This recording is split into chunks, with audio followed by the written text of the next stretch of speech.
Ship को दिखाया जाता है। उसी शिप में एक सर्कस नाम के आदमी को देखते हैं। सर्कस की लाइफ बहुत ही बेकार चल रहा होता और वो हर रोज मछलियां पकड़ने के लिए अपने शिप से आता है। और जब आज सर्कस मछलियां पकड़ रहा होता है तब उसे अपने जहाज पर कुछ अजीब सा फील होने लगता है। उसकी जाल बहुत ही ज्यादा भारी होता है और जैसे ही वो अपने जाल को ऊपर की तरफ खींचता है तब वो देखता है कि उसके जाल में मछलियां नहीं बल्कि एक लड़की होती है। सर्कस देखता है कि उस लड़की की अभी भी सांसें चल रही होती है, यानी कि वो लड़की अभी जिंदा है। जिसके बाद वो होश में आती है। सर्कस उसे हॉस्पिटल चलने के लिए कहता है, लेकिन वो लड़की हॉस्पिटल जाने से मना कर देती है। लड़की कहती है कि अगर तुम मुझे हॉस्पिटल लेकर जाने की जिद करोगे तो मैं फिर से पानी में कूद जाऊंगी। मुझे किसी ऐसी जगह पर लेकर चलो जहाँ पर कोई भी इंसान ना हो और कोई मुझे देख ना सके। सर्कस उसे अपनी मॉम के घर लेकर जाता है और यहाँ पर हमें पता चलता है कि सर्कस की मॉम इस दुनिया में अब नहीं है। सर्कस कहता है कि तुम अब यहाँ पर आराम से रह सकती हो।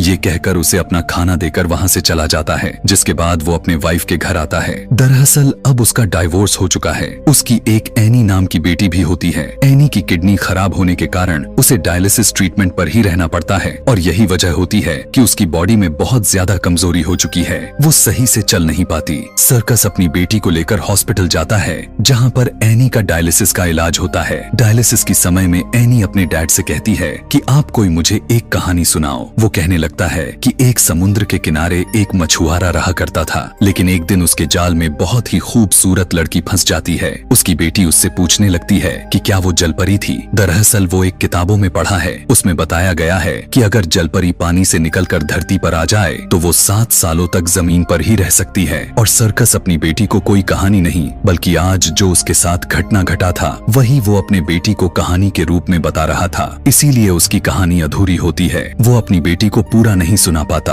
और यह कहानी एनी को बिल्कुल भी पसंद नहीं आती। इलाज खत्म होने के बाद वहाँ से चले जाते हैं, लेकिन एनी के घर जाने में बहुत देर हो जाती है, जिसकी वजह से उसकी एक्स वाइफ उस पर बहुत गुस्सा करती है। उसे शराब की लत लगी होती है और वो सर्कस से कभी भी सही से बात नहीं करती। अगले दिन सर्कस उसी जाल वाली लड़की के पास जाता है। सर्कस उस लड़की से कहता है कि मुझे लगा था कि वो मेरा एक सपना था, लेकिन तुम सच में एक लड़की हो। जिसके बाद सर्कस मछली पकड़ने के लिए जाने लगता है। तभी लड़की सर्कस से कहती है कि मैं भी तुम्हारे साथ चलूंगी, लेकिन सर्कस कहता है कि वहाँ पर बहुत से लोग होंगे, वो तुम्हें देख लेंगे। वो कहती है नहीं, मैं उनसे छुप जाऊंगी। सर्कस कहता है कि किसी लड़की को अपनी बोट में फिशिंग करने लेकर जाना अपशगुन माना जाता है। वो लड़की कहती है कि इसका मतलब तुम्हारी जिंदगी में सब कुछ अच्छा चल रहा है, तुम बहुत लकी हो, लेकिन ऐसा कुछ भी नहीं होता। उसकी लाइफ में तो कुछ भी अच्छा नहीं चल रहा होता। उसके जाल में तो मछलियां तक नहीं फंसती। जिसके बाद वो उस लड़की को अपने बोट पर लेकर जाता है। यहाँ पर सर्कस उससे उसका नाम पूछता है।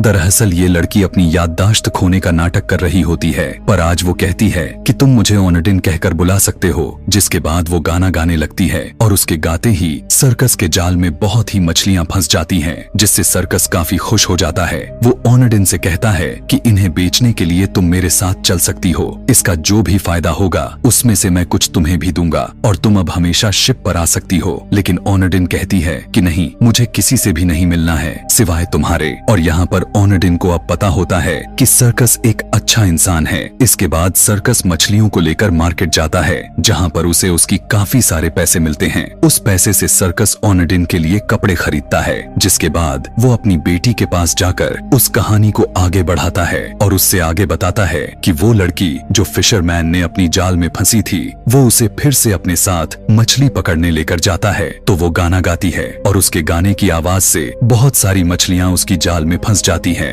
एनी कहती है वो लड़की अपनी कहानी के थ्रू किसी को भी अट्रैक्ट कर सकती है। मैंने किताब में पढ़ा था। अब एनी को लगने लगा था कि उसके डैड उसे जो भी कहानी सुना रहे हैं वो बिल्कुल सच है, क्योंकि ये सब उनके साथ हो रहा है। अगले सीन में सर्कस अपने मॉम के घर आता है, जहाँ पर वो ओनेडिन को खरीदे हुए कपड़े देता है। यहाँ पर ओनेडिन को सर्कस काफी पसंद आने लगा था। सर्कस ओनेडिन से पूछता है कि तुम यहाँ पर कब तक रहने वाली हो। ओनेडिन कहती है कि मैं यहाँ पर कब तक रह सकती हूँ। तब सर्कस कहता है कि मैं चाहता हूँ तुम यहीं पर जिंदगी भर रहो। इस बात को सुनकर ओनेडिन को काफी अच्छा लगता है। सर्कस चर्च जाता है, जहाँ पर वो एक पादरी के सामने अपनी बातों को कॉन्फ्रेस करता है। वो उन्हें ओनेडिन के बारे में सारी बात बताता है, साथ ये भी कि वो आज उसके लिए कपड़े खरीदने के लिए गया था, लेकिन अंडरगारमेंट्स खरीदने में उसे शर्म आ रही थी। इसीलिए स्टोर से उसने अंडरगारमेंट्स को चुरा लिया था। वो यह भी कहता है कि पिछले 2 सालों से मैं शराब को हाथ तक नहीं लगाया। 2 साल पहले वो बहुत सारा शराब पिया करता था, लेकिन अब उसने शराब पीना छोड़ दिया है। वहाँ दूसरी तरफ हम ओनेडिन को देखते हैं जो पानी में नहा रही होती है। तभी वहाँ पर सर्कस की बेटी एनी आ जाती है। उसे पता था कि उसके डैड जो उसे कहानी सुना रहे हैं वो सच है। वो उसे देखकर पहचान जाती है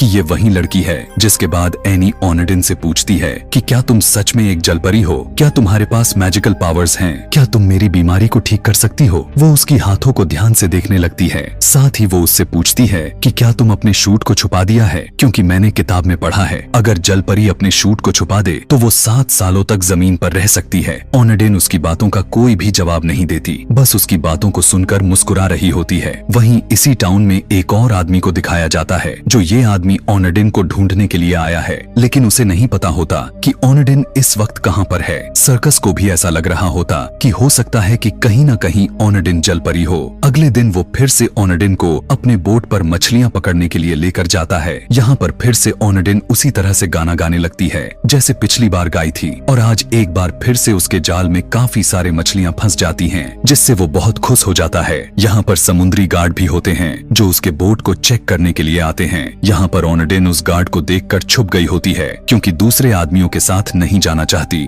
लेकिन गार्ड उसे देख लेते हैं और अब वो सर्कस से पूछते हैं कि ये लड़की कौन है। वो कहता है कि ये मेरी लवर है, हम दोनों एक दूसरे से बहुत प्यार करते हैं। ओनेडिन गार्ड से यही बात कहती है, हाँ मैं उससे प्यार करती हूँ, और यह सुनकर गार्ड वहाँ से चले जाते हैं। सर्कस ओनेडिन से कहता है कि तुम्हें अब छुपने का कोई फायदा नहीं है क्योंकि यह एक बहुत ही छोटा टाउन है, और वो गार्ड सभी को बता देंगे कि मेरी बोट पर एक अनजान लड़की मौजूद थी।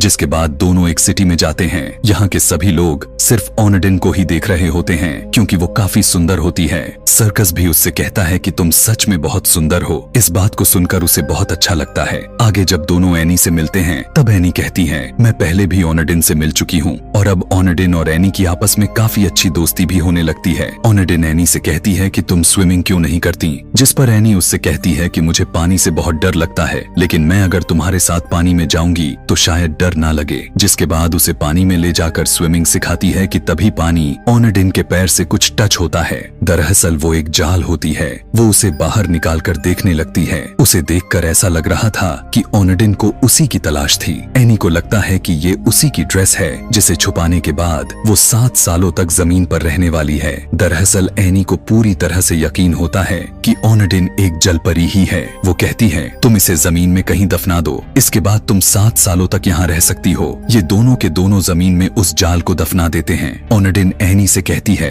कि कभी भी इस बारे में किसी को कुछ मत बताना। कुछ दिन के बाद शहर में एक कंपटीशन होता है जिसे देखने के लिए ओनेडिन वहाँ पर एनी के साथ जाती है। वहीं पर वो अनजान आदमी भी मौजूद होता है जो वो ओनेडिन को ढूंढ रहा था। दरअसल ये कोई और नहीं बल्कि ओनेडिन का हस्बैंड होता है। आगे बोट पर एनी को दिखाया जाता है जिसे पता होता है कि ओनेडिन उसे ठीक कर सकती है, वो उसे बचा सकती है, इसलिए जानबूझकर उसकी शक्तियों को टेस्ट करने के लिए वो पानी में कूद जाती है। ओनेडिन भी उसे बचाने के लिए पानी में कूद जाती है। वो उसे बचाकर ऊपर लेकर आती है। सर्कस भी यह सब देख लिया था और उसे लेकर अपने एक्स वाइफ के घर पर जब एनी को छोड़ने जाता है तो वो उसे काफी खरी खोटी सुनाती है। जिसके बाद वो ओनेडिन के साथ वापस अपने मॉम के घर पर आ जाता है। ओनेडिन इससे पूछती है कि सभी तुम्हें सर्कस कहकर क्यों बुलाते हैं जबकि तुम्हारा नाम सर्कस नहीं है। तब वो उसे बताता है कि मेरा नाम बहुत ही पेचीदा है, इसलिए कोई उस नाम से बुलाता भी नहीं है, और कुछ साल पहले मैं एक सर्कस में काम किया करता था। मुझे शराब पीने की आदत भी थी।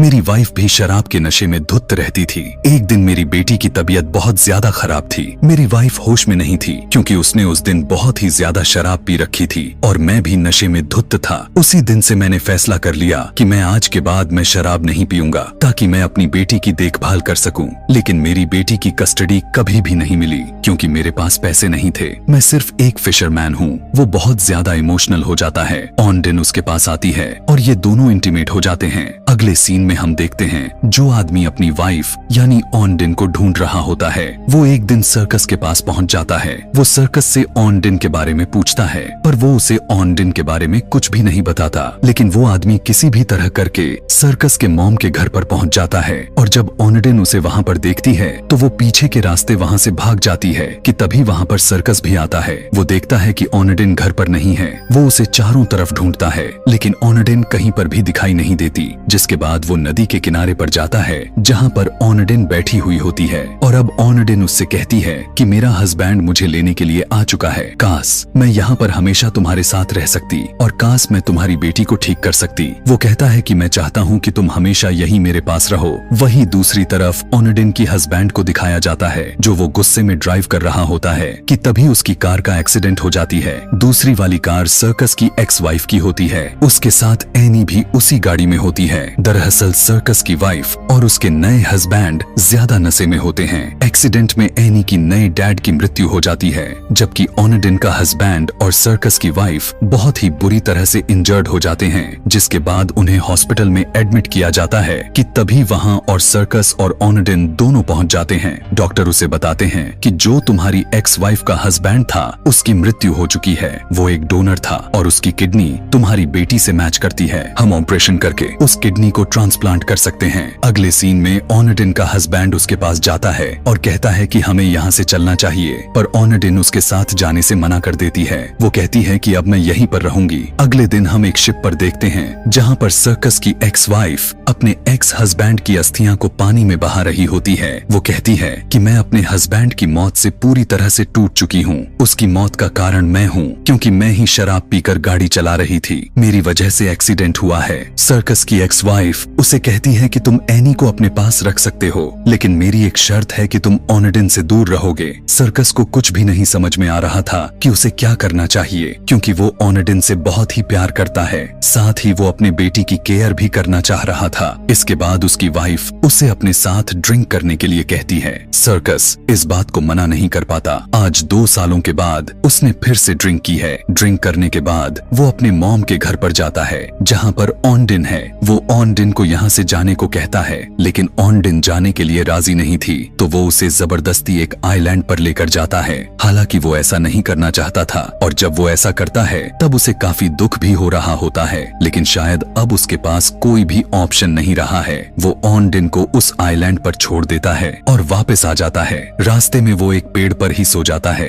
कि तभी रास्ते में एक पृष्ठ गुजर रहा होता है जो उसे देख लेता है। सर्कस के बारे में उसे सब कुछ पता है क्योंकि सब कुछ उसके आगे कॉन्फ्रेस करता था। वो सर्कस से कहता है कि दुखी रहना बहुत ही आसान है, खुश रहने के लिए फाइट करनी पड़ती है, और अगर तुम खुश रहना चाहते हो तो तुम्हें अपनी जिंदगी से फाइट करनी पड़ेगी। और इस वक्त सर्कस को कुछ भी समझ में नहीं आ रहा होता। अगले दिन घर पर जब उसकी बेटी टीवी देख रही होती है तभी टीवी पर एक सिंगर आता है जो सुरीली आवाज में गाना गाता है, और यह गाना कोई और नहीं बल्कि वही गाना होता है जो ओनेडिन गाया करती थी। जिसके बाद उसे यकीन हो जाता है कि ओनेडिन एक आम लड़की है, उसकी कोई भी पावर शक्ति नहीं है और न ही वो कोई जल परी है। उसे अपनी गलती का एहसास हो जाता है, जिसके बाद सर्कस उसे लेने के लिए उसी आइलैंड पर फिर से जाता है, लेकिन ओनेडिन उसे कहीं पर भी दिखाई नहीं दे रही होती है। दरअसल वो तैरकर एक दूसरे आइलैंड पर चली गई थी जहाँ पर उसे ओनेडिन नजर आ जाती है। ओनेडिन की हालत अब बुरी तरह से खराब हो चुकी थी। सर्कस उससे माफी मांगता है और कहता है कि मैं तुम्हारे बारे में सब कुछ जानना चाहता हूँ, तुम कौन हो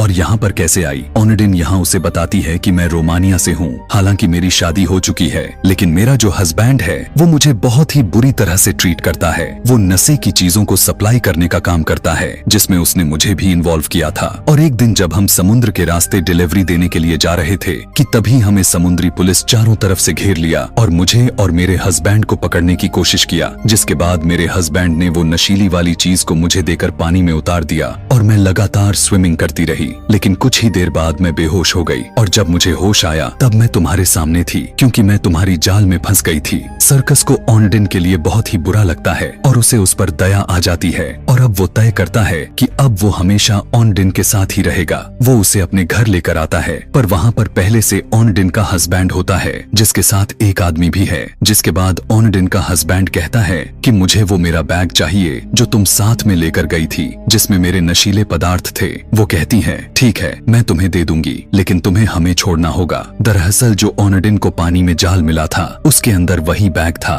जिसमें नशीली पदार्थ मौजूद है और जिसने एनी के साथ मिलकर जमीन में दफना दिया था। पर जब ये उस जगह पर जाते हैं और जमीन को खोदते हैं तब ये देखते हैं कि वहाँ तो कुछ मौजूद नहीं है, क्योंकि एनी ने पहले से उसे कहीं और छुपा दिया हुआ है। एनी को अब भी लगता है कि ये उसका सूट है और वो ये भी सोचती है कि अगर ऑनडिन को वो वापस मिल जाएगा तो वो हमेशा के लिए यहाँ से चली जाएगी। पर वे सभी एनी को बहुत समझाते हैं, जिसके बाद एनी इस सभी को बता देती है, मैंने शिप के पास पानी के अंदर उसे छुपा कर रखा है। ये सभी के सभी उसी शिप पर जाते हैं और उस बैग को पानी से बाहर निकाल रहे होते हैं। ऑनडिन को पता है कि उसका हस्बैंड एक क्रिमिनल है, अगर उसे बैग मिल भी गया तो वो किसी भी कीमत पर उसे नहीं छोड़ने वाला, इसलिए वो जानबूझकर अपने हस्बैंड को पानी में गिरा देती है। उसे तैरना नहीं आता और इसी वजह से उसकी वहीं पर डेथ हो जाती है। और अब ऑनडिन को पुलिस पकड़ लेती है, क्योंकि वो इस देश की नहीं है। यहाँ की पुलिस उसे अपने देश भेजने की तैयारी में होती है। और अब सर्कस के दिमाग में एक आइडिया आता है कि अगर वो ऑनडिन से शादी कर ले